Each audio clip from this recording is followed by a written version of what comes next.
아내는 피부과 의원에서 상담실장으로 일하고 있었습니다. 결혼 초에는 사실 아내가 일을 하는 것에 대해 조금 걱정했었죠. 집안일도 같이 해야 하고 제가 야근할 때 혼자 있어야 하는 시간이 많아질 테니까요. 하지만 아내는 나도 뭔가 해내고 싶어. 집에만 있으면 답답해라며 적극적이었고 저도 결국 응원하기로 마음먹었습니다. 처음 몇 달간은 정말 좋았습니다. 아내는 아침 일찍 일어나 단정하게 옷을 입고 출근했고 저녁에는 피곤한 기색 없이 집안일까지 척척 해냈습니다. 심지어 병원 원장님이 우리 실장님 덕분에 고객 만족도가 많이 올랐다고 칭찬했다는 얘기까지 전해 들었을 때는 정말 뿌듯했습니다. 역시 우리 아내는 뭘 해도 잘하는구나. 그렇게 생각하며 지냈던 게 벌써 1년 전 일입니다. 변화가 시작된 건 여름이 지나갈 무렵이었습니다. 아내가 평소보다 조금씩 늦게 들어오기 시작했어요. 처음엔 1시간, 그 다음엔 2시간. 제가 오늘은 왜 이렇게 늦어? 라고 물으면 아내는 늘 같은 대답을 했습니다. 시술받은 고객 중에 피부가 민감한 분들이 있잖아. 그런 분들은 일주일 정도 집중 케어를 해드려야 해서 퇴근 후에 따로 관리하고 있어.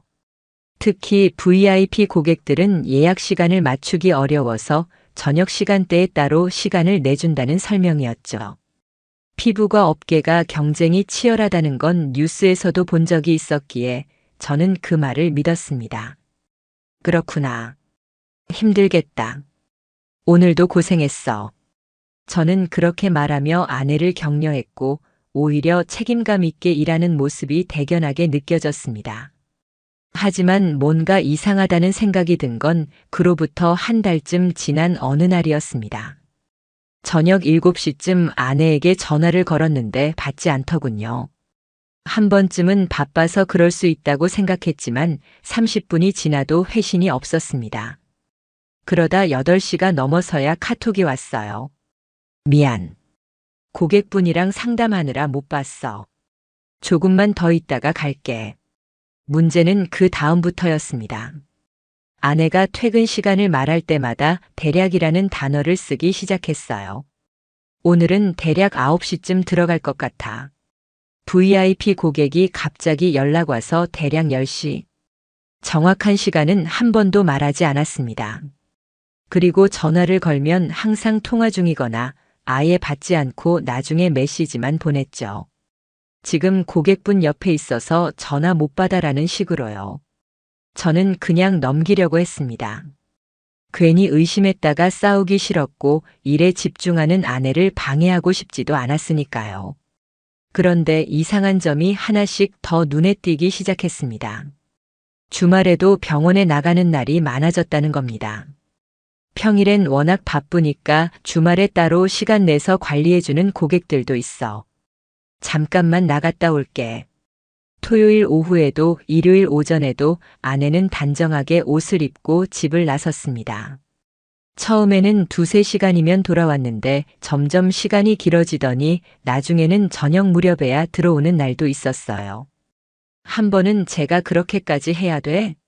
주말엔 좀 쉬지 그래라고 말했는데 아내가 약간 짜증 섞인 목소리로 대답했습니다. 당신은 몰라. 요즘 피부과가 얼마나 경쟁 심한지. 이렇게라도 안 하면 고객들 다 다른 데로 가버린다고. 그 말에 더 이상 뭐라고 할 수가 없었습니다. 일하는 사람의 고충을 이해해야 한다는 생각에 그냥 참고 넘겼죠. 그렇게 몇 달이 흘렀습니다. 그런데 어느 날 우연히 회사 선배와 점심을 먹는 자리에서 이런 얘기가 나왔어요. 요즘 미용 쪽은 정말 별걸 다 한다더라. 상담실장이 고객 집까지 따라가서 관리해주는 경우도 있대. 심지어 차 안에서도 한다던데? 선배는 가볍게 웃으며 한 말이었지만 그 순간 제 머릿속이 하얘졌습니다. 차 안에서? 문득 며칠 전 아내가 한 말이 떠올랐습니다. 밤 11시가 다 돼서 들어온 날 아내는 아무렇지도 않게 이렇게 말했었죠. 오늘 고객분이 피부염이 심하게 올라와서 진정팩을 차 안에서 직접 붙여드렸어. 피부 마사지까지 했더니 시간이 너무 오래 걸렸네. 그때는 일에 진심이구나 싶어서 그냥 넘겼는데 지금 생각해보니 뭔가 이상했습니다. 차 안에서 팩을 붙인다? 병원도 아니고. 그날 이후 저는 아내의 말 한마디 한마디가 신경 쓰이기 시작했습니다. 그리고 마침 아내가 또 VIP 고객 관리 때문에 늦을 것 같아라는 연락을 해온 날 저는 결심했습니다. 직접 확인해보자. 저도 이상하게 그날따라 불안했습니다. 마음이 계속 무겁고 뭔가 잘못된 예감이 들었어요. 결국 저는 일찍 퇴근해서 차를 몰고 아내가 일하는 병원 쪽으로 향했습니다. 병원 건물에 도착한 건 저녁 8시 반쯤이었습니다. 불이 꺼져 있었어요. 병원 진료 시간은 7시까지인데 이미 문이 닫힌 상태였죠. 그런데 주차장 한쪽에 차 2대가 나란히 서 있었습니다. 하나는 아내 차량이었고 다른 하나는 검은색 SUV였습니다. 두 차량 모두 시동이 켜져 있는 상태였고 SUV 뒤쪽 창문은 살짝 열려 있었어요. 제 손이 떨리기 시작했습니다. 무슨 일이 벌어지고 있는지 확실히 알 수는 없었지만 본능적으로 뭔가 잘못됐다는 걸 느꼈습니다. 한참을 그렇게 멀리서 지켜보고 있는데 SUV 문이 열렸습니다. 모자를 눌러 쓴 남자가 내리더니 주위를 두리번거리며 아내 차량 쪽으로 걸어갔어요. 그리고 조수석 문을 열었습니다. 그 순간 저는 차에서 내렸습니다. 다리가 제대로 움직이지 않았지만 그냥 가만히 있을 수가 없었어요. 하지만 몇 걸음 떼지도 못하고 멈춰 섰습니다. 남자가 아내 차 안으로 상체를 숙이며 뭔가 말을 건네는 게 보였거든요. 그리고 잠시 후 아내가 차에서 내렸습니다. 두 사람은 자연스럽게 SUV 쪽으로 함께 걸어갔고 뒷좌석 문을 열고 들어갔습니다. 제 온몸에서 힘이 빠졌습니다. 저게 관리야? 그 장면을 보는 순간 모든 게 명확해졌습니다. 아내가 늦게 들어온 날들, 대략이라고 얼버무린 시간들, 주말에 나간다던 관리들. 전부 거짓말이었던 겁니다. 저는 더 이상 볼 수가 없어서 차로 돌아왔습니다. 핸들을 잡은 손이 부들부들 떨렸고 호흡이 제대로 되지 않았어요. 한참을 그렇게 앉아 있다가 집으로 돌아갔습니다. 그날 밤 아내는 10시가 넘어서 집에 들어왔습니다. 웃는 얼굴로요. 오늘 VIP 고객분 피부 상태가 좋아져서 다행이야. 오래 걸렸지만 보람 있었어. 저는 아무 말도 하지 못했습니다. 그냥 고개만 끄덕였죠. 아내는 씻으러 들어갔고 저는 거실에 혼자 앉아 있었습니다. 이제 어떻게 해야 하지? 그날 이후 저는 결심했습니다. 더 이상 의심으로 끝낼 수 없다고. 확실한 증거가 필요하다고. 그래서 조용히 하나씩 확인하기 시작했습니다. 그날 이후 며칠간은 평소처럼 지냈습니다. 아내에게 아무것도 들키지 않으려고 노력했죠. 아침에는 잘 다녀와라고 말하고 저녁에는 고생했어라며 웃어 보였습니다. 하지만 속으로는 계속 생각했어요. 어떻게 확인하지? 어떻게 증거를 모으지? 위치 추적기 같은 건 법적으로 문제가 될 수 있다는 걸 알고 있었습니다. 괜히 나중에 제가 불리해질 수도 있으니까요. 그래서 다른 방법을 생각했습니다. 그러던 중 문득 떠오른 게 있었어요. 아내 명의 휴대폰 요금이 제 카드로 자동 결제되고 있다는 사실이었습니다. 통신사 홈페이지에 접속해서 아내 번호로 조회해봤더니 상세 통화 내역을 볼 수 있었어요. 개인정보 보호 때문에 전화번호 뒷자리는 일부만 나왔지만 통화 시간과 빈도는 확인할 수 있었습니다. 그리고 거기서 이상한 패턴을 발견했습니다. 특정 번호와의 통화가 거의 매일 있었어요. 그것도 퇴근 시간 직전이나 직후에 집중되어 있었죠. 통화 시간은 대부분 2, 3분 정도로 짧았지만 문자는 하루에 수십 통씩 오가고 있었습니다. 이 번호가 그 남자일 가능성이 높다. 하지만 번호만으로는 누군지 알 수 없었습니다. 뒷자리 4자리 중 2자리가 별표로 가려져 있었거든요. 그래서 다른 방법을 찾기 시작했습니다. 며칠 뒤 아내가 샤워하는 사이에 핸드폰을 봤습니다. 다행히 지문 인식이 제 손가락으로도 등록되어 있었어요. 예전에 아내가 혹시 내가 폰 못 찾으면 당신이 찾아줘라며 등록해뒀던 겁니다. 카톡을 열었더니 수상한 점이 바로 보였습니다. 채팅방 목록 맨 위에 이름 없이 번호만 저장된 채팅방이 있었어요. 그런데 그 채팅방은 고정되어 있지도 않은데 계속 맨 위에 있었습니다. 그만큼 대화가 자주 오간다는 뜻이었죠. 들어가 보려는 순간 욕실에서 물소리가 멈췄습니다. 아내가 곧 나올 것 같아서 급하게 폰을 제자리에 놓았어요. 하지만 그 채팅방 번호 끝자리 4개는 기억했습니다. 통신사에서 본 그 번호와 일치했습니다. 이제 확실해졌다. 다음 날 저는 일부러 회사에 반차를 냈습니다. 아내가 출근하고 1시간쯤 지나서 병원 근처로 갔어요. 병원 건물 맞은편 카페에 자리를 잡고 앉았습니다. 창가 자리에서 병원 주차장이 훤히 보였죠. 아내 차는 평소 자리에 주차되어 있었습니다. 그런데 그 옆에 어제 봤던 검은 SUV가 또 서 있더군요. 낮 시간인데도요. 저 차가 병원 고객 차량일 리는 없다. 고객이면 진료받고 가야 하는데 아침부터 계속 저기 있을 이유가 없잖아. 점심시간이 되자 병원 직원들이 하나둘 밖으로 나왔습니다. 간호사들과 직원들이 근처 식당으로 향했어요. 그런데 아내는 나오지 않았습니다. 1시가 넘어가도 아내는 보이지 않았어요. 그런데 갑자기 SUV 문이 열리더니 모자를 쓴 남자가 내렸습니다. 손에는 테이크아웃 커피 2잔이 들려 있었죠. 남자는 병원 건물 옆문으로 들어갔습니다. 그리고 10분쯤 후에 다시 나왔어요. 이번에는 빈손이었습니다. 점심도 같이 먹는 건가? 그 모습을 보는 순간 화가 치밀어 올랐습니다. 제가 회사에서 컵라면으로 점심을 때울 때 아내는 저 남자와 함께 시간을 보내고 있었던 거죠. 오후 2시쯤 직원들이 다시 병원으로 들어갔습니다. 그런데 이상했어요. 아내만 한참 늦게 나타났습니다. 병원 옆문이 아니라 정문 쪽에서요. 머리를 다시 묶으며 걸어 들어가는 모습이 보였습니다. 도대체 어디 있다가 저렇게 들어가는 거야? 그날은 더 이상 지켜볼 수 없어서 돌아왔습니다. 하지만 이제 패턴이 보이기 시작했어요. 저 SUV가 병원 주차장에 있는 날이면 아내는 점심시간에 자리를 비운다는 것. 집으로 돌아와서 다시 통화 내역을 확인했습니다. 점심시간대에도 그 번호와 통화한 기록이 여러 번 있었어요. 아마 지금 나갈 게 어디서 볼까 같은 얘기를 했겠죠.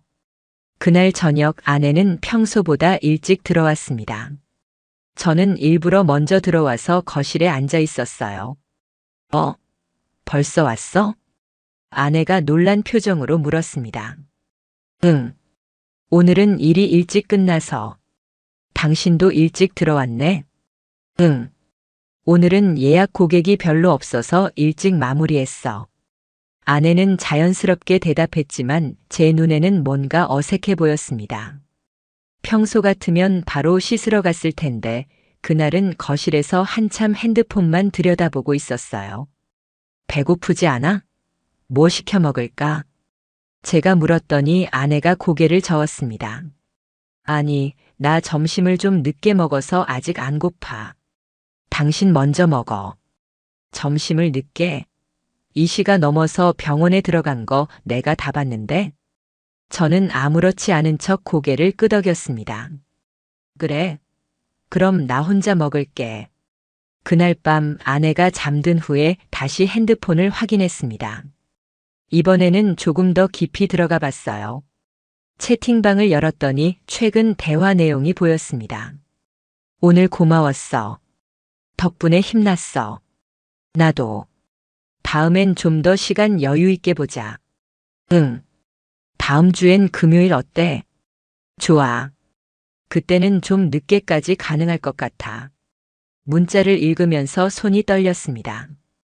이건 고객과 상담실장 사이의 대화가 아니었어요. 연인들이 주고받는 메시지였습니다. 더 위로 올려봤더니 몇 주 전 대화도 있었습니다. 오늘 남편이 일찍 들어온대. 미안, 오늘은 못 봐. 알았어. 대신 주말에 보자. 토요일 오전은 어때? 좋아. 병원 관리 나간다고 할게. 제 손에서 핸드폰이 떨어질 뻔했습니다. 주말에 병원 나간다던 게 다 거짓말이었구나. 더 충격적인 건 대화 내용 중간중간에 제 얘기가 나온다는 거였습니다. 남편이 요즘 의심하는 것 같아. 조심해. 당분간은 연락 줄이자. 아니야. 괜찮아. 걔는 눈치 없어서 모를 거야. 눈치 없어서 모를 거라고. 그 문장을 보는 순간 분노보다는 허탈함이 밀려왔습니다. 제가 아내를 믿고 있을 때 아내는 저를 바보 취급하고 있었던 겁니다. 더 이상 볼 수 없어서 핸드폰을 덮었습니다. 하지만 이제 확실했어요. 이건 의심이 아니라 사실이었고 저는 증거를 확보했습니다. 다음 날부터는 더 구체적으로 움직이기로 했습니다. 대화 내용을 캡처하고 날짜별로 정리했어요. 통화 내역도 스크린샷으로 남겼습니다. 그리고 한 가지 더 계획했습니다. 다음에 아내가 주말에 병원 관리 나간다고 하면 뒤를 따라가 보기로요. 이제는 직접 눈으로 확인할 시간이었습니다. 토요일 아침 아내가 먼저 일어났습니다. 평소 주말에는 늦잠을 자는 편인데 그날은 8시가 되기 전에 벌써 움직이고 있었어요. 어디가? 제가 침대에서 물었더니 아내가 화장대 앞에 앉으며 대답했습니다. 오늘 VIP 고객분이 주말 관리 예약하셨어. 10시쯤 나갔다가 점심때쯤 올게. 주말에도 일해야 해? 좀 쉬지 그래. 이번 달 실적이 좀 아쉬워서. 이번 한 번만. 아내는 평소보다 화장을 꼼꼼하게 했습니다. 립스틱 색도 평소와 달랐어요. 병원 갈 때는 거의 하지 않던 아이라인도 그렸습니다. 9시 반쯤 아내가 집을 나섰습니다. 청바지에 니트를 입고 나가는 모습은 출근할 때와는 완전히 달랐어요. 오히려 친구 만나러 가는 것처럼 보였죠. 아내 차가 집에서 멀어지는 걸 확인하고 저도 10분 후에 출발했습니다. 핸드폰으로 아내와 공유하는 위치 앱을 켰어요. 예전에 아내가 혹시 사고 나면 찾을 수 있게라며 서로 깔아뒀던 앱이었습니다. 아내 차는 병원 방향이 아니었습니다. 시내를 벗어나 외곽 도로로 향하고 있었어요. 병원 VIP 고객이라면서 왜 이쪽으로 가지? 20분쯤 따라가다 보니 아내 차가 한 커피숍 주차장에 들어갔습니다. 외진 곳에 있는 작은 카페였어요. 주변에 건물도 별로 없고 사람도 많지 않은 곳이었죠. 저는 조금 떨어진 곳에 차를 세웠습니다. 카페 주차장이 보이는 위치였어요. 아내는 차에서 내리지 않았습니다. 그냥 운전석에 앉아서 핸드폰을 보고 있었죠. 누군가를 기다리는 것 같았습니다. 10분쯤 지났을까요? 검은 SUV 한 대가 주차장으로 들어왔습니다. 병원 주차장에서 봤던 그 차였어요. SUV는 아내 차 바로 옆에 섰습니다. 그리고 운전석에서 남자가 내렸습니다. 모자를 눌러 쓴 채였지만 키가 크고 체격이 좋아 보였어요. 남자는 아내 차 조수석 문을 열고 올라탔습니다. 마치 약속이라도 한 듯 자연스러웠죠. 제 입이 바짝 말랐습니다. 두 사람은 차 안에서 무언가 얘기를 나누고 있었어요. 거리가 멀어서 표정은 잘 안 보였지만 가끔 웃는 것 같기도 했습니다. 15분쯤 지나자 아내가 차에서 내렸습니다. 남자도 따라 내렸어요. 그리고 두 사람은 SUV 쪽으로 함께 걸어갔습니다. 남자가 뒷좌석 문을 열어줬고 아내가 먼저 올라탔습니다. 그 다음 남자도 반대편 문으로 올라탔어요. 뒷좌석에 같이 탄다고. 차 안에서 뭘 하는지는 보이지 않았습니다. 창문에 썬팅이 집게되어 있었거든요. 하지만 충분히 상상이 갔습니다. 30분이 지났습니다. 차 안에서는 아무 움직임도 없었어요. 제 손은 계속 핸들을 꽉 쥐고 있었습니다. 지금 당장 달려가서 차 문을 열어젖히고 싶었지만 그러지 못했습니다. 증거를 더 확보해야 한다. 지금 가봤자 변명할 거리만 주는 거야. 저는 핸드폰을 꺼내 영상 촬영을 시작했습니다. SUV와 안의 차량이 나란히 서 있는 모습, 그리고 번호판까지 또렷하게 찍었어요. 1시간쯤 지났을까요? SUV 문이 열리고 아내가 먼저 내렸습니다. 머리를 다시 묶으며 자기 차 쪽으로 걸어갔어요. 남자도 내려서 아내를 따라갔습니다. 두 사람은 아내 차 옆에서 잠시 더 얘기를 나눴습니다. 그러다 남자가 아내 어깨에 손을 올렸어요. 아내는 피하지 않았습니다. 오히려 고개를 살짝 기울이며 웃고 있었죠. 그 모습을 보는 순간 제 머릿속이 하얘졌습니다. 남자가 자기 차로 돌아가고 아내도 차에 올라탔습니다. SUV가 먼저 주차장을 빠져나갔고 아내 차도 곧 따라 나갔어요. 저는 아내를 따라가지 않았습니다. 더 이상 볼 필요가 없었거든요. 이미 충분히 봤습니다. 집으로 돌아와서 소파에 앉았습니다. 녹화한 영상을 다시 봤어요. SUV 번호판이 선명하게 찍혀 있었습니다. 1시간쯤 지나서 아내가 들어왔습니다. 왔어? 일 잘 끝났어? 제가 최대한 평온하게 물었습니다. 응. 생각보다 금방 끝났어. 고객분이 만족해 하셔서 다행이야. 아내는 아무렇지도 않게 대답하고는 방으로 들어갔습니다. 옷을 갈아입으러요. 고객? 어떤 고객이 커피숍 주차장에서 관리를 받아? 저녁 먹을 때도 아내는 평소와 다름없었습니다. TV를 보며 웃기도 하고 다음 주에 뭐 먹고 싶어? 같은 얘기도 했어요. 그 자연스러운 모습이 더 기분 나빴습니다. 겉으로는 아무 일 없는 척하면서 뒤에서는 다른 남자를 만나고 있었으니까요. 그날 밤 아내가 샤워하는 동안 핸드폰을 다시 확인했습니다. 오늘자 대화 내용이 있었어요. 오늘 고마웠어. 오랜만에 봐서 좋았어. 나도. 주중에는 힘들 것 같고 다음 주 토요일은 어때? 좋아. 이번엔 좀 더 조용한 데서 보자. 조용한 데라니. 대체 뭘 하려고? 스크롤을 더 올려봤더니 사진도 몇 장 있었습니다. 남자가 보낸 거였어요. 카페 커피 사진, 하늘 사진. 그리고 차 안에서 찍은 셀카도 있었습니다. 사진 속 남자는 40대 초반쯤 보였어요. 얼굴은 평범했지만 옷차림이 깔끔했습니다. 그리고 표정이 너무 편안해 보였습니다. 마치 아주 오래 알고 지낸 사람처럼요. 더 위로 올려보니 2달 전 대화도 있었습니다. 남편한테 들킬까봐 무서워. 괜찮아.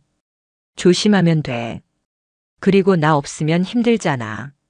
응. 당신이 있어서 버티는 것 같아. 제 손이 떨렸습니다. 내가 있어서 버티는 게 아니라 저 남자가 있어서 버티고 있었구나. 다음 날 일요일 저는 일부러 아내에게 말했습니다. 다음 주 토요일에 회사 사람들이랑 등산 가기로 했어. 아침 일찍 나갔다가 저녁에 올게. 그래. 조심해서 다녀와. 아내는 별 관심 없다는 듯 대답했습니다. 하지만 저는 알았어요.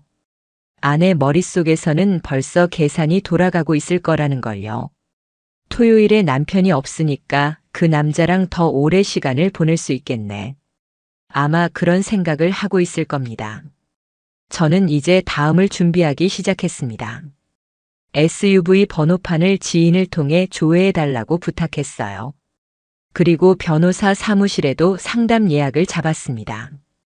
이제는 감정적으로 대응할 때가 아니었습니다. 냉정하게 법적으로 대응해야 할 시간이었죠. 며칠 후 지인을 통해 SUV 차량 정보를 받았습니다. 개인정보라 자세한 건 알려줄 수 없지만 차량 소유주가 40대 남성이고 직업란에 자영업으로 되어 있다는 정도만 확인할 수 있었어요. 자영업이라. 그래서 평일 낮에도 자유롭게 움직일 수 있었구나. 화요일 오전 저는 또 반차를 냈습니다. 아내 병원 근처 카페에서 대기하고 있었어요. 이번엔 SUV가 올지 안 올지 확인하고 싶었습니다. 11시쯤 SUV가 병원 주차장에 들어왔습니다. 같은 자리에 주차했어요. 월요일에는 없었는데 화요일에 나타난 겁니다. 혹시 요일별로 패턴이 있는 건가? 점심시간이 되자 병원 직원들이 3355 밖으로 나왔습니다. 그런데 이번에도 아내는 보이지 않았어요. 10분쯤 지나니까 아내가 병원 옆문으로 나왔습니다. 두리번거리더니 SUV 쪽으로 걸어갔죠. 조수석 문을 열고 올라탔습니다. 차는 주차장을 빠져나가지 않았습니다. 그냥 그 자리에 그대로 있었어요. 차 안에서 점심을 먹는 건가? 40분쯤 지나자 아내가 차에서 내렸습니다. 손으로 머리를 정리하고 옷매무새를 다듬더니 병원으로 들어갔어요. 남자는 내리지 않았습니다. 차 안에 그대로 앉아 있다가 10분쯤 후에 주차장을 빠져나갔습니다. 집으로 돌아오는 길에 계속 생각했습니다. 점심시간마다 만나는 거였어. 그것도 차 안에서. 그날 저녁 아내가 평소보다 기분이 좋아 보였습니다. 콧노래를 흥얼거리며 설거지를 하고 TV 보면서도 자주 웃었어요. 무슨 좋은 일 있어? 제가 물었더니 아내가 고개를 저었습니다. 아니, 그냥 오늘 날씨가 좋아서 기분이 좋았어. 날씨요? 오늘 오전에 비가 왔는데요. 아내는 핸드폰만 계속 들여다봤습니다. 메시지가 올 때마다 입꼬리가 올라갔어요. 제가 옆에 있는데도 전혀 신경 쓰지 않는 것 같았습니다. 핸드폰 재밌어? 응? 아, 병원 단톡방에서 재밌는 얘기 나와서. 거짓말이었습니다. 아내 핸드폰 화면이 살짝 보였는데 단톡방이 아니었거든요. 1대1 채팅창이었어요. 다음 날 저는 변호사 사무실을 찾아갔습니다. 30대 중반쯤 되어 보이는 여자 변호사가 상담을 맡았어요. 배우자 외도 건으로 상담받으러 오셨다고요? 네. 그런데 어디서부터 어떻게 해야 할지 모르겠어서요. 제가 지금까지 모은 증거들을 보여줬습니다. 채팅 내역 캡처, 통화 기록, 주차장에서 찍은 영상까지요. 변호사는 자료들을 꼼꼼히 살펴봤습니다. 증거는 충분한 것 같네요. 배우자분과 상대 남성이 지속적으로 만나고 있다는 게 명확히 보입니다. 다만요? 이혼을 원하시는 건가요? 아니면 관계 청산만 원하시는 건가요? 저는 잠시 말문이 막혔습니다. 사실 그것까지는 생각하지 못했거든요. 아직 정확히는 모르겠습니다. 일단 상황을 정리하고 싶어서요. 알겠습니다. 우선 상대 남성에 대한 정보를 더 확보하시는 게 좋겠습니다. 직업, 주소, 그리고 혹시 기혼자인지 미혼자인지도 중요합니다. 변호사는 명함을 건네며 말했습니다. 필요하시면 언제든 연락 주세요. 그리고 감정적으로 대응하지 마시고 담담하게 증거만 계속 모으세요. 사무실을 나와 차에 앉았습니다. 핸들을 잡은 채 한참을 멍하니 있었어요. 이혼을 해야 하나? 결혼한 지 5년이었습니다. 짧다면 짧고 길다면 긴 시간이었죠. 그동안 쌓아온 것들이 있었고 함께했던 순간들도 많았습니다. 하지만 그 모든 게 지금은 의미가 없어 보였어요. 목요일 저녁 아내가 또 늦게 들어온다고 연락했습니다. VIP 고객분이 갑자기 연락 주셔서 대략 9시쯤 들어갈게. 또 대략이라는 단어를 쓰더군요.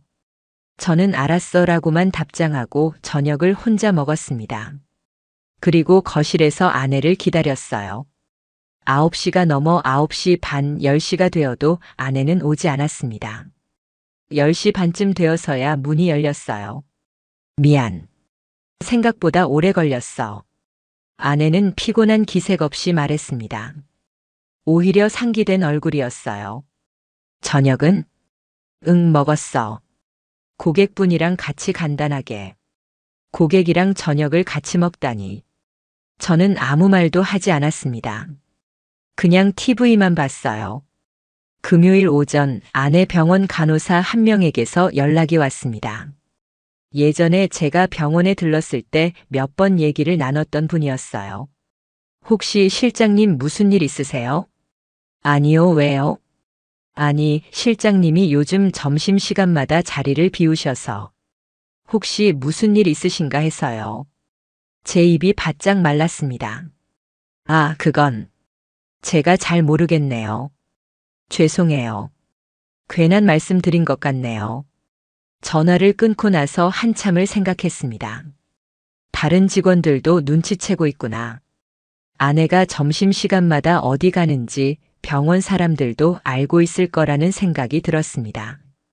토요일이 다가왔습니다. 제가 등산 간다고 했던 그날이었죠. 아침 일찍 등산복을 입고 집을 나섰습니다. 하지만 등산은 가지 않았어요. 근처 찜질방에 차를 세워두고 택시를 타고 다시 집 근처로 돌아왔습니다. 집에서 조금 떨어진 편의점 앞에서 대기했어요. 아내가 나오는지 확인하려고요. 11시쯤 아내가 집에서 나왔습니다. 청재킷에 검은 바지를 입고 나왔어요. 화장도 진하게 했습니다. 아내 차가 출발했고 저는 택시를 불러 뒤를 따랐습니다.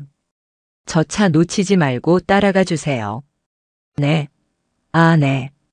택시 기사님은 이상하다는 표정이었지만 제 말대로 해줬습니다. 아내 차는 지난번 그 카페로 향하지 않았습니다. 더 외곽으로 나가더니 작은 모텔 밀집 지역 근처에 섰어요. 그곳에는 이미 SUV가 대기하고 있었습니다. 아내가 차에서 내려 SUV로 다가갔습니다. 조수석 문을 열고 올라탔어요. 그리고 두 차량은 함께 모텔 주차장 안으로 들어갔습니다. 제 손이 떨렸습니다. 택시 기사님이 뭔가 눈치챈 듯 말했습니다. 손님, 괜찮으세요? 네. 여기서 내릴게요. 요금을 계산하고 내렸습니다. 모텔 입구가 보이는 곳에 서서 한참을 그 건물만 바라봤습니다. 더 이상 볼 필요도 확인할 필요도 없었습니다. 이제는 결정을 내려야 할 때였습니다. 모텔 앞에서 한참을 서 있다가 근처 카페로 들어갔습니다. 창가 자리에 앉아 모텔 입구가 보이는 쪽을 계속 봤어요. 커피는 식어가는데 한 모금도 마시지 못했습니다. 2시간이 지났습니다. 그 긴 시간 동안 제 머릿속은 복잡했어요. 화가 나면서도 한편으로는 허무했습니다. 5년이 이렇게 끝나는구나. 2시가 넘어서 모텔 주차장에서 SUV가 먼저 나왔습니다. 그리고 10분쯤 후에 아내 차도 나왔어요. 아내는 차 안에서 한참을 그대로 앉아 있더니 백미러를 보며 화장을 고치는 것 같았습니다. 저는 사진을 찍었습니다. 모텔 간판과 아내 차량이 함께 나오도록요. 집으로 돌아왔습니다. 등산복을 입은 채 거실에 앉아 있었어요. 아내가 언제 들어올지 궁금했습니다. 4시쯤 문이 열렸습니다. 아내가 들어오더니 저를 보고 깜짝 놀라는 표정을 지었어요. 벌써 왔어? 등산 일찍 끝났어? 응. 날씨가 안 좋아서 일찍 내려왔어. 너는 어디 갔다 와? 나? 병원에 잠깐 다녀왔어. 서류 정리할 게 있어서. 토요일인데 병원이 열어? 아니, 문은 닫았는데 원장님이 열쇠 주셔서 들어갔다 왔어. 거짓말이 자연스럽게 나왔습니다. 아내는 제 눈을 똑바로 보며 말했어요. 전혀 흔들림이 없었습니다. 이 사람이 원래 이렇게 거짓말을 잘했나? 일요일 저는 아내 핸드폰을 다시 확인했습니다. 어제 대화 내용이 있었어요. 어제 고마웠어. 나도. 오랜만에 여유롭게 시간 보내서 좋았어. 다음엔 언제 볼 수 있을까? 이번 주는 좀 힘들 것 같아. 남편이 뭔가 이상하게 쳐다봐. 조심해. 들키면 안 되잖아. 이제 들킬 걱정은 안 해도 돼. 이미 다 들켰으니까. 월요일 아침 저는 회사에 휴가를 냈습니다. 그리고 아내 병원 원장님께 전화를 걸었어요. 안녕하세요. 땡땡땡 실장 남편인데요. 원장님께 잠깐 여쭤볼 게 있어서 연락드렸습니다. 아, 네. 무슨 일이세요? 개인적인 얘긴데 혹시 병원에서 따로 만나 뵐 수 있을까요? 원장님은 잠시 망설이다가 점심시간에 오라고 했습니다. 병원에 도착했을 때 원장님은 진료실에서 기다리고 계셨어요. 50대 중반쯤 되어 보이는 남자분이었습니다. 무슨 일로 오셨는지 말씀해 보세요. 저는 준비해간 자료들을 꺼냈습니다. 채팅 캡처 사진들이었죠. 저희 아내가 병원 고객이라는 분과 부적절한 관계를 맺고 있는 것 같습니다. 점심시간마다 자리를 비운다는 얘기도 들었고요. 원장님 얼굴이 굳었습니다. 제가 몇 번 느낌이 이상하긴 했는데 혹시 그 남자 고객에 대해 아시는 게 있으신가요? 원장님은 한숨을 쉬며 말했습니다. 작년에 VIP 고객으로 등록하신 분인데 시술은 별로 안 받으시고 상담만 자주 하러 오셨어요. 그래서 좀 이상하다 싶었는데 실장님이 직접 관리하신다고 해서 넘어갔습니다. 그분 연락처나 정보 좀 알 수 있을까요? 개인정보라 전부는 드릴 수 없지만 원장님은 잠시 생각하더니 메모지에 뭔가 적었습니다. 이 정도만 알려드릴게요. 그리고 이거는 병원 차원에서도 조치를 취해야 할 것 같습니다. 메모지에는 남자의 성과 나이 그리고 직업이 적혀 있었습니다. 자영업이 아니라 무역회사 직원이라고 되어 있더군요. 감사합니다. 병원을 나와 차에 앉았습니다. 그리고 그 정보를 가지고 다시 변호사 사무실로 향했어요. 변호사는 자료들을 보더니 고개를 끄덕였습니다. 충분합니다. 이 정도면 혼인 파탄의 책임을 배우자에게 물을 수 있어요. 위자료 청구도 가능하고요. 그 남자한테도 청구할 수 있나요? 당연합니다. 상대방이 배우자가 기혼자임을 알고 관계를 지속했다면 공동 불법 행위로 볼 수 있습니다. 변호사는 서류를 준비하기 시작했습니다. 일단 내용 증명부터 보내드릴게요. 배우자분께는 이혼 의사를, 상대 남성에게는 관계 중단 요구서를요. 그럼 아내가 알게 되는 거죠? 네. 각오하셔야 합니다. 집으로 돌아오는 길에 아내한테서 전화가 왔습니다.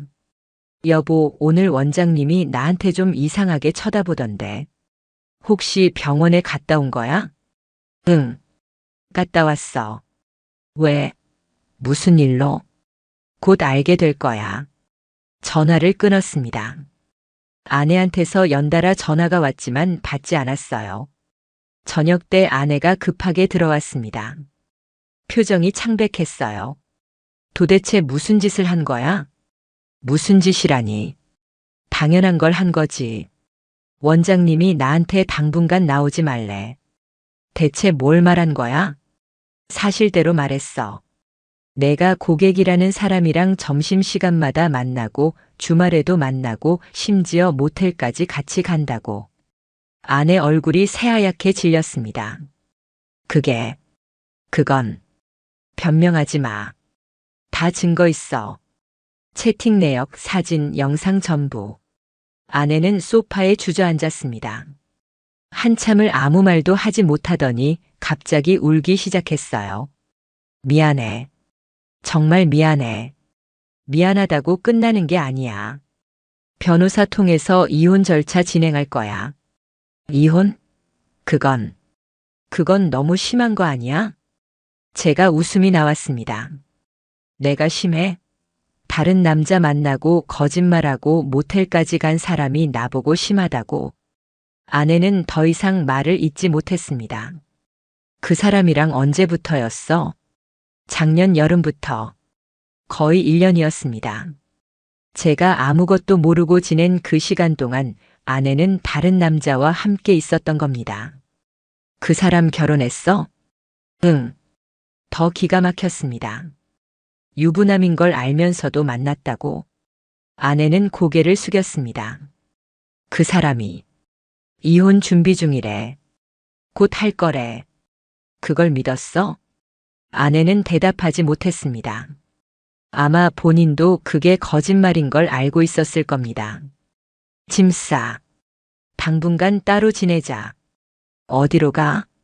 내 친정이든 어디든 알아서 해. 난 더 이상 같은 공간에 있기 싫어. 그날 밤 아내는 짐을 쌌습니다. 큰 가방 2개에 옷가지들을 담더니 한 번도 뒤돌아보지 않고 집을 나갔어요. 문이 닫히는 소리를 듣고 나서야 제 다리에 힘이 풀렸습니다. 그 자리에 주저앉아 한참을 그대로 있었습니다. 이제 정말 끝이구나 하는 생각이 들었습니다. 아내가 나간 지 사흘째 되는 날 변호사 사무실에서 연락이 왔습니다. 내용 증명 발송했습니다. 배우자분은 받으셨을 테고 상대 남성에게도 발송 완료됐어요. 그 사람 주소는 어떻게 알아낸 거예요? 병원에서 받은 정보로 회사를 확인했고 회사 주소로 보냈습니다. 아마 곧 연락이 올 겁니다. 그 말이 맞았습니다. 이틀 후 낯선 번호로 전화가 걸려왔어요. 여보세요? 저 땡땡땡 남편분이시죠? 남자 목소리였습니다. 조금 떨리는 것 같았어요. 맞는데요. 저는 그쪽 배우자분을 알고 지내던 사람입니다. 내용 증명 받았는데 한번 만나서 얘기 좀 할 수 없을까요? 만나서 뭘 얘기하게요? 제가 사과드리고 싶습니다. 그리고 오해 푸실 부분도 있을 것 같아서요. 오해라니. 뭘 오해한다는 거지? 하지만 궁금했습니다. 그 사람 얼굴을 직접 보고 싶었어요. 좋습니다. 언제 어디서 볼까요? 내일 저녁 7시 땡땡역 근처 카페는 어떠세요? 다음 날 저녁 약속 장소에 일찍 도착했습니다. 창가 자리에 앉아 기다렸어요. 7시 정각 한 남자가 들어왔습니다. 40대 초반쯤 보였고 정장을 입고 있었어요. SUV에서 봤던 그 사람이 맞았습니다. 남자는 제 맞은편에 앉았습니다. 어색한 침묵이 흘렀죠. 처음 뵙겠습니다. 남자가 먼저 말을 꺼냈습니다. 고개를 숙이더군요. 뭘 얘기하고 싶으신 건지 모르겠는데 전 들을 생각 없습니다. 변호사 통해서 진행할 거예요. 알고 있습니다. 다만 제 입장도 좀 들어주셨으면 해서요. 입장이요? 남자는 커피를 한 모금 마시고 말했습니다. 저도 결혼한 몸입니다. 아내와 애들도 있어요. 그걸 알면서 다른 사람을 만났다고요? 변명은 아닙니다. 다만 제 상황도 쉽지 않았어요. 집에서는 대화가 안 되고 아내는 저한테 관심이 없었습니다. 흔히 듣는 변명이었습니다. 그게 이유가 됩니까? 아닙니다. 저도 잘못했다는 걸 압니다. 그래서 위자료는 드리겠습니다. 대신 제 가정은 지키고 싶습니다. 남자 표정이 간절해 보였습니다. 하지만 전혀 동정심이 생기지 않았어요. 본인 가정은 지키고 싶으면서 남의 가정은 무너뜨려도 되는 겁니까? 남자는 대답하지 못했습니다. 제 아내랑 얼마나 만났습니까? 1년 정도요. 1년 동안 제가 아무것도 모르고 있을 거라고 생각했어요. 죄송합니다. 죄송하다는 말로 끝날 일이 아닙니다. 법적으로 끝까지 갈 겁니다. 일어서려는데 남자가 급하게 말했습니다. 잠깐만요. 한 가지만 더 말씀드리고 싶습니다. 뭡니까? 땡땡땡 씨가 저한테만 그런 게 아니었어요. 순간 제 손이 멈췄습니다. 무슨 말입니까? 작년 초에 저랑 만나기 시작했는데 중간에 한 달 정도 연락이 끊긴 적이 있었어요. 나중에 알고 보니 다른 사람을 만나고 있었습니다. 믿기지 않았습니다. 그게 사실입니까? 제가 거짓말할 이유가 없습니다. 오히려 이런 얘기하면 제가 더 불리해지는 거잖아요. 남자는 핸드폰을 꺼내 뭔가를 보여줬습니다. 아내와 다른 남자가 찍힌 사진이었어요. 이 사진은 작년 4월쯤 찍힌 겁니다. 제가 의심돼서 따라갔더니 다른 남자를 만나고 있더라고요. 머리가 복잡해졌습니다. 아내가 저 사람 말고도 다른 사람을 만났다는 건가요? 그런데도 계속 만난 겁니까? 그게 제 잘못이죠. 끊어야 했는데 못 끊었습니다. 카페를 나와 차에 앉았습니다. 한참을 멍하니 있다가 아내한테 전화를 걸었어요. 왜? 아내 목소리가 차가웠습니다. 너 그 사람 말고 다른 사람도 만났어? 무슨 소리야? 작년 4월에 다른 남자 만났다며. 그 사람이 직접 사진까지 보여줬어. 아내 쪽에서 한참 침묵이 흘렀습니다. 그건 잠깐이었어. 잠깐? 한 달이나 만났다는데? 그냥 외로웠어. 당신은 맨날 회사 일만 하고 나한테 관심도 없잖아. 제가 웃음이 나왔습니다. 그래서 남자를 2명이나 만난 거야? 외로우면 그게 답이야? 나도 힘들었다고. 다음 주에 법원 조정 나올 거지? 응. 전화를 끊었습니다. 이제 더 이상 할 말이 없었어요. 집으로 돌아와 소파에 앉았습니다. 그동안 제가 알던 아내는 진짜 모습이 아니었던 것 같았습니다. 며칠 후 아내 친정 어머니한테서 전화가 왔습니다. 사위, 우리 애가 잘못했다는 건 알아. 그런데 한 번만 용서해 줄 수 없겠니? 어머니, 이건 용서의 문제가 아닙니다. 그래도 부부인데. 다시 생각해 볼 수는 없겠니? 다시 생각할 게 없습니다. 이미 결정했어요. 장모님은 한참을 아무 말도 못 하시더니 전화를 끊으셨습니다. 변호사한테서도 연락이 왔습니다. 상대방 측에서 합의금 제시했습니다. 3천만 원인데 어떻게 하시겠어요? 받겠습니다. 그리고 이혼 소송도 그대로 진행해 주세요. 알겠습니다. 다음 주 법원 조정일이 잡혔습니다. 그날이 아내를 마지막으로 보는 날이 될 거라는 생각이 들었어요. 이제 정말 모든 게 끝나가고 있었습니다. 법원 조정일 아침 일찍 일어나 정장을 입었습니다. 거울을 보니 수척해진 얼굴이 보였어요. 한 달 사이에 5kg이 빠졌더군요. 법원에 도착했을 때 아내는 이미 와 있었습니다. 복도 벤치에 앉아 고개를 숙이고 있었어요. 장모님도 함께 오셨더군요. 사위. 장모님이 다가오셨지만 저는 고개만 숙이고 조정실 앞으로 갔습니다. 조정위원 2분이 앉아 계셨습니다. 한 분은 60대쯤 되어 보이는 남자 조정위원이었고 다른 한 분은 50대 여자 조정위원이었어요. 양측 모두 오셨네요. 앉으세요. 아내와 저는 각자 반대편에 앉았습니다. 서로 눈도 마주치지 않았어요. 이혼 사유가 배우자의 부정행위로 되어 있는데 피신청인 측에서 인정하시나요? 여자 조정위원이 아내에게 물었습니다. 네. 아내가 작은 목소리로 대답했습니다. 위자료는 신청인 측이 5천만 원을 요구했는데 합의 가능하신가요? 저는 그렇게 큰 돈은 준비할 수 없습니다. 그럼 얼마 정도 가능하신가요? 2천만 원 정도요. 제 변호사가 바로 반박했습니다. 부정행위 기간이 1년 이상이고 복수의 상대와 관계를 맺었던 정황이 있습니다. 2천만 원은 터무니없습니다. 남자 조정위원이 고개를 끄덕였습니다. 피신청인 측 소득이나 재산 상태는 어떻게 되나요? 아내 변호사가 대답했습니다. 현재 직장에서 대기 발령 상태이고 별도 재산은 없습니다. 1시간 넘게 실랑이가 이어졌습니다. 결국 위자료는 3,500만 원으로 합의가 됐어요. 분할 지급으로요. 재산 분할은 어떻게 하시겠습니까? 저희 집은 제 명의이고 결혼 전에 제가 마련한 겁니다. 재산 분할 대상이 아니라고 봅니다. 피신청인 측에서는요? 아내가 고개를 저었습니다. 아니요. 요구할 게 없습니다.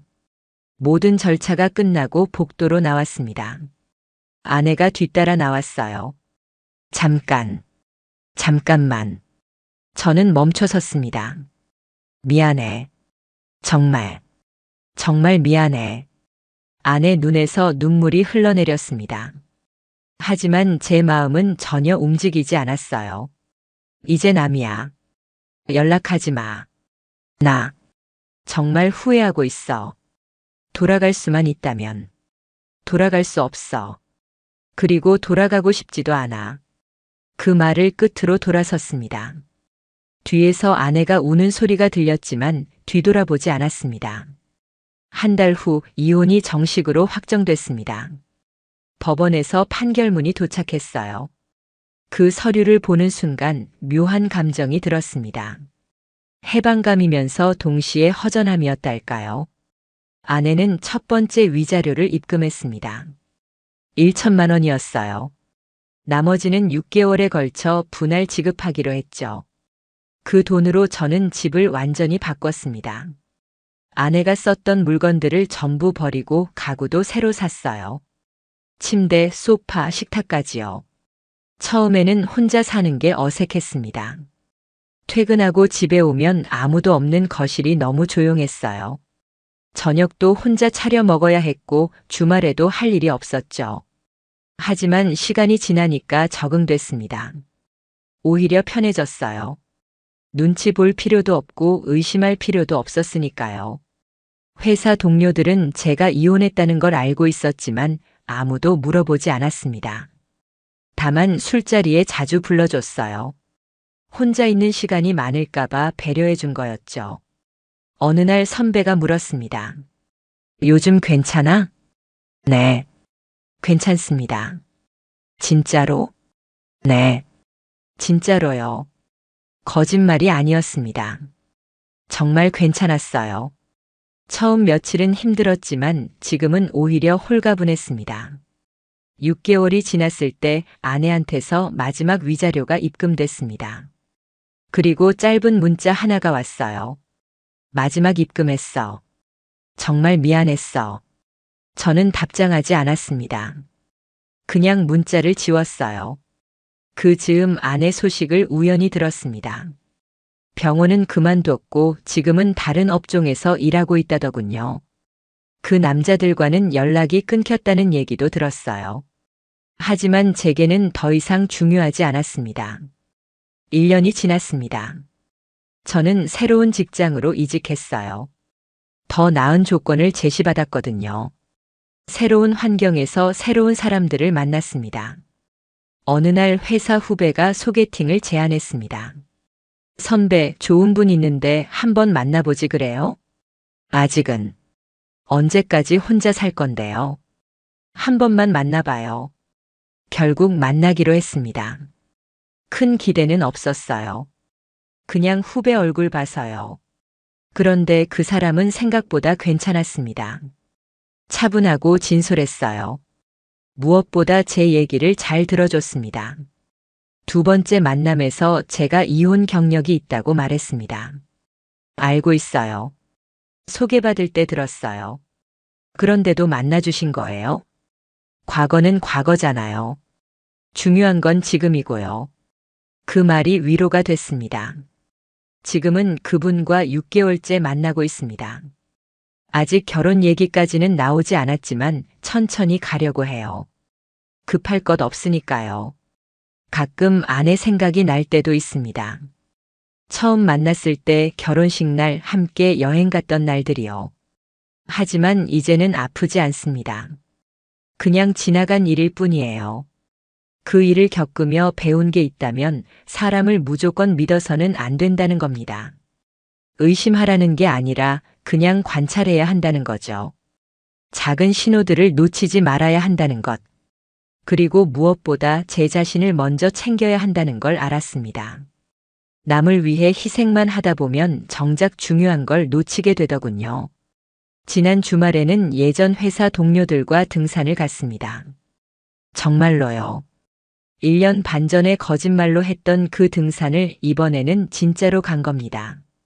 산 정상에서 내려다본 풍경이 참 좋았습니다. 맑은 공기를 마시며 생각했어요. 이제 괜찮구나. 집으로 돌아와 소파에 앉아 TV를 켰습니다. 혼자 사는 집이지만 더 이상 외롭지 않았어요. 오히려 편안했습니다. 핸드폰에서 새 메시지 알림이 떴습니다. 지금 만나고 있는 그분이었어요. 오늘 등산 어땠어요? 재밌었어요? 네. 좋았어요. 다음에 같이 가실래요? 좋아요. 기대할게요. 문자를 보내고 나서 창밖을 봤습니다. 해가 지고 있었어요. 하루가 끝나가고 새로운 하루가 곧 시작될 겁니다. 그렇게 저는 다시 살아가고 있습니다. 무너졌지만 다시 일어섰고 배신당했지만 다시 믿는 법을 배워가고 있습니다. 완벽하지는 않지만 그래도 괜찮습니다. 지금 이대로도 충분히 괜찮으니까요.